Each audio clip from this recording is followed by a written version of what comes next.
could have gotten his first 2 points in the ball game. But going back to Rakosovic, you're correct. He will just make everybody play better. He's not ball dominant. He's not going to demand that rock. Diba yung concern mo lagi, parang ang tagal bigay yung bola. And look at this! And he really plays so well inside the paint. May sumisigaw na ng pag-take away ng oras. Tinira sa kanto. Oh! And he's quick enough to sprint back and score in transition. Not to mention his rebounding skills. So maganda talaga itong overall profile nitong si Earl Clark. That is why they're 2-1 right now. You know, Rakosovic kept that ball alive. And finally, Baroka, sinungkit ang langit, pumasok ang tira, and Chua, nasukat na ang distansya at the shorter range. But no, the cutter was shielded away from the inside. Baroka 3. Oh, yes, sir! And a confident-looking shot by Mark Baroka. He's sizzling here in the first quarter with a total of 7. That he should be respected even from the three-point area. But a good basket. He did not give up. He missed what looked like an easy layup, but he was there to go for a putback first. Actually, the 4th point for the Magnolia import. What a spin! Lee is wide open. Clark keeps it alive, looks for the cutters, decides to take a baseline flip, and NLEX stays close to Magnolia. Is to see perfect transitions and a lot of running from each of them. Now, update on the Magnolia hotshots. Rome De La Rosa and Ian Sangalang will not be suiting up again tonight due to typhoid fever. Both players have lost a considerable amount of weight, according to the coaching staff. So the team is focusing on getting them back to perfect health before they start to play. Back to the panel. Thank you very much, Bea Escudero, and those reports, we give them a little more time. Phoenix, for example, was only averaging 90 points per ball game in 2 losses against Northport and Bay Area Dragons. But with NLEX coming in, they exploded. In their very 3rd game, they exploded to score 111. Yung kanyang defensive mindset sa kanyang mga manlalaro. Which is 50% of the game also. In the meantime, Halalon with a dance, he'll get it to fall in. With still over 4 minutes remaining. But the staggering stat line is the shooting percentage of Magnolia. That is a very high 7 out of 13 though. That is 54%. So napakataas yun. Correct. Kailangan mababaan yun. Nandepensa ng NLEX. Nicholas Rakosovic takes care of spinning to the basket. You know, I still believe. I had a quick talk with Coach Nemi Villegas in Green Hills the other day. He still believes that, you know, big men should have a hook shot. I believe that too. Abueva, by the way, is also in the game. Here is the dribble by Nieto. He sees himself free. The turnaround is perfect.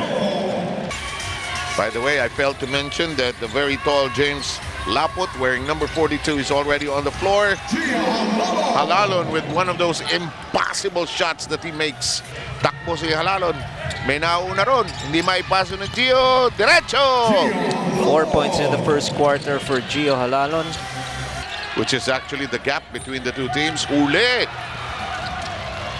3-on-1. Oh, great pass! What a pass! Selfishness personified by Calvin Abueva. Magnolia on a tear, and a variety of offensive options being put together. They lead by 11 at the end of 12 in the first quarter, and especially towards the home stretch of the first period.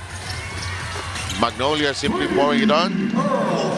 Clark drills in a 3. He has a sum of 7 in the game so far. Here's Halalon, who had a sterling first quarter. Junicio, quick bounce to Halalon. It will slowly trickle in. Trying to develop, especially dun sa corners.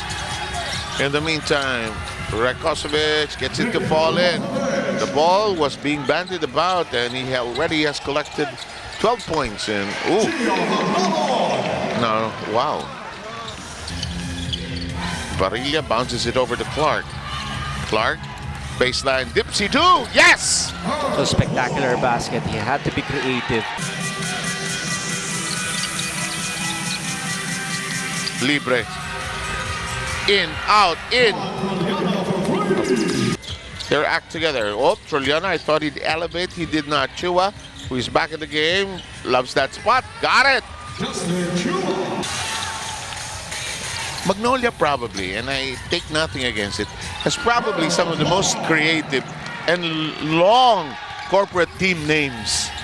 Alas, can't break loose. Alas wants to dazzle the import with a dribble and scores. That is what I call bailout play. Nothing really was going right. Just told everyone, get out of the way, give me space, and I will score. That's exactly what happened.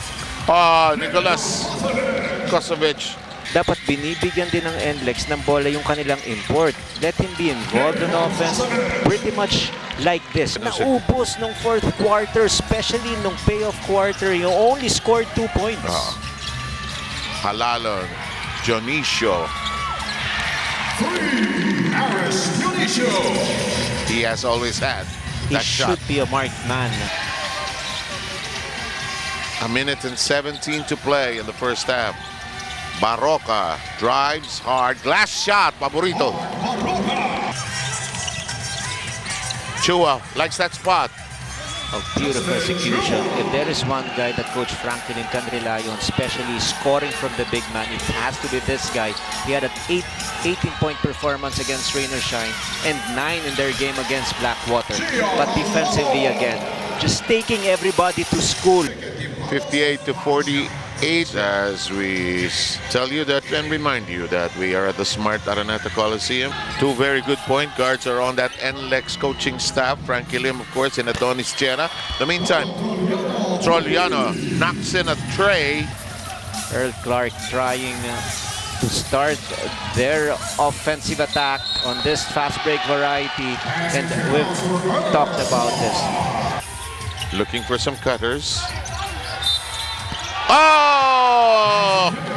All muscle, all power. A fourth of the way in, but popped out. Oh, great streak. Inabutan. Abueva to Barroca. Lee uncorks. Alas has taken off his protective mask, but the pass is taken away. Corpus back. Oh, great pass. Kosovic taking care of business there. 18 points. But again, a common refrain. But this time around, just moving well without the leather. Itong si Ganuelas Rosser, slam dunk. Also energizes teammates. Paul Lee. Rakosovic drives hard, gets it to go. Some headway by NLEX in the second quarter. However, some separation recreated by Magnolia. That'll go.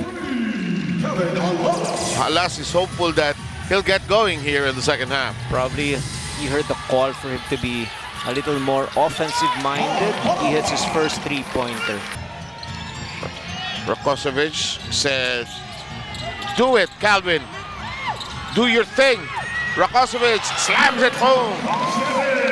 Finishing it off with a slam dunk. Pass is anticipated. I'm not going to use telegraphed anymore. Rakosovic. 81-62 tally here. Magnolia still in command and a great pass. And Justin Chua now has 15.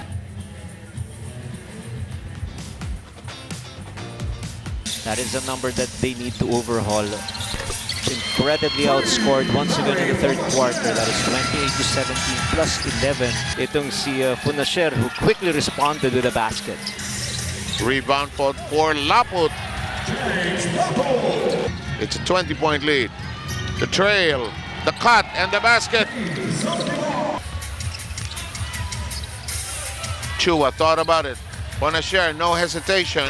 2 in a row. Inside 10 minutes, Dionisio uncorks. And for some coaches, that is just really frustrating. Pero kasi nung game na yon, ang nagpapanalo rin sa kanila, we're talking about their victory against TNT, yung 2 free throws ni Paul Lee. Here comes Nieto. Tells Larry Funasher, let me run it. Oh! Ganuelas Rosser with his second slam dunk. He has 11 points. Here's Nieto. Baseline attempt. Yes! Oh, that is a good confidence boosting basket. Lee, long pass. Corpus reaches for it, saves it. Rakosovic gets it to Curlin. Chua providing the cover. Shies away from it. The three. Igalo knocking down a long three. Ball screen defense by Magnolia left Igalo wide open for that wing jumper. Nice, great pass.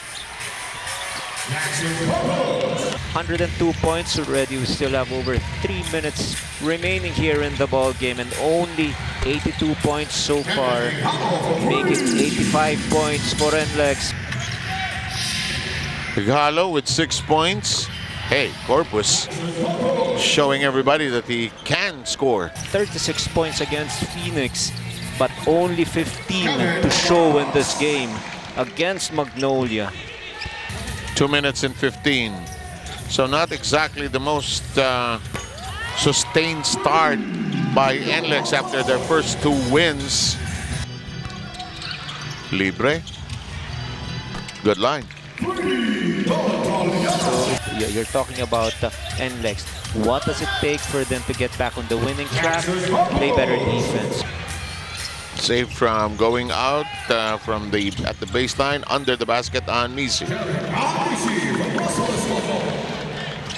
Back-to-back 111 points allowed by the defense of NLEX. Something that they really must work on in order for them to get back on the winning track. And the other thing is just taking care of the leather. Our final score brought to you by Honda, the official motorcycle of the PBA, 111 to 97.